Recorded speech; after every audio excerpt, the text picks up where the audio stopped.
ចាឆ្នាំ2026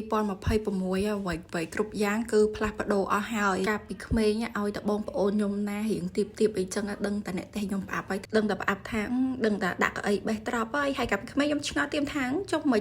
ចាំបាច់ដាក់កៅអីបេះត្រប់ទៅគាត់ថាដើមត្រប់ទៀបចឹងបើសិនជាមនុស្សនឹងទៀបតើដើមត្រប់ក៏តតែដាក់កៅអីបេះដែរបាត់បេះដល់ស្រាប់ពេលឥឡូវកំពុងមកឈោពិចារណាថាខ្ញុំ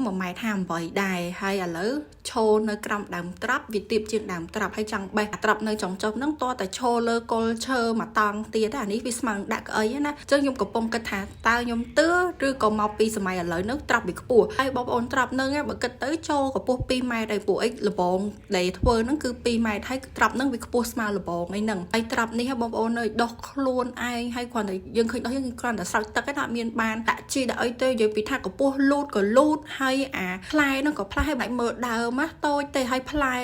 ឡើងយកឡើងត្រេតដើមតតែយកមកឈើទល់ចេះពួកដោយសារតែផ្លែវាច្រើនហើយអានេះគឺខ្ញុំមកបេះលើកទី3ឯងបងប្អូនហើយត្រប់នេះពេលគាត់ឃើញត្រប់នឹងភ្លាមគឺអត់មាននឹកឃើញអីក្រៅពីមុខម្ហូបប្រហុកលេងសាច់ជ្រូកច្រាំបងប្អូនហើយមកដឹងថាអានឹងអាចយកទៅធ្វើម្ហូបអីបានទេដោយសារតែតេះខ្ញុំនឹងឲ្យតែឃើញត្រប់នឹងគឺដឹងតែធ្វើតែប្រហុកលេងនឹងមួយអញ្ចឹងបងប្អូនដឹងថាត្រប់នឹងយកទៅធ្វើជាមួយនឹងមុខម្ហូបអីផ្សេងឆ្ងាញ់បងប្អូនចាំជួយ comment ប្រាប់ខ្ញុំផងសម្រាប់វីដេអូដែលយើងធ្វើប្រហុកលេងសាច់ជ្រូកច្រាំជាមួយនឹងត្រប់ញោនេះបងប្អូនអាចចាំមើលនៅវីដេអូក្រោយ